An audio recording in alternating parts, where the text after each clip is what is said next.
Rasool sir గారు, so మీరు నిజంగా యూపీఎస్సీ అనేది అన్ప్రిడిక్టబుల్ పబ్లిక్ సర్వీస్ కమిషన్ అని అనుకుంటారా, లేదా యూనిక్ పబ్లిక్ సర్వీస్ కమిషన్ అని అనుకుంటారా? It's very good question ma'am. So when it comes to UPSC అంటే మనకు అబ్రివేషన్ యూపీఎస్సీ అన్నప్పుడు యూనియన్ పబ్లిక్ సర్వీస్ కమిషన్.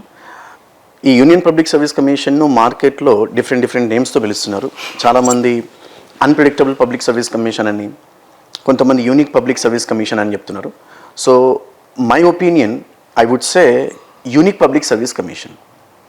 అంటే ఎందుకు యూనిక్ అని పిలవాలి అన్నప్పుడు మనకు అంటే ప్రీవియస్ ఇయర్లో అడిగిన క్వశ్చన్స్ ఏవైతున్నాయో మనకు సబ్సిక్వెంట్ ఇయర్స్లో క్వశ్చన్స్ రావన్నమాట.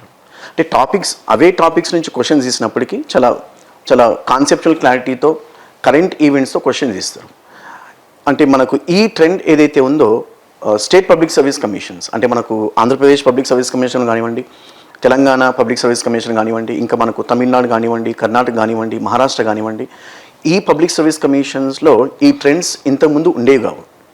ఫర్ ద పాస్ట్ ఒక 5 years నుంచి మనకు టీజీపీఎస్సీ కానివ్వండి, ఏపీపీఎస్సీ కానివ్వండి, ఈ ట్రెండ్ని ఫాలో అవుతున్నారు.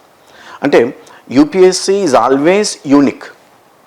సో అందువల్ల యూపీఎస్సీని యూనిక్ పబ్లిక్ సర్వీస్ కమిషన్ అనవచ్చు.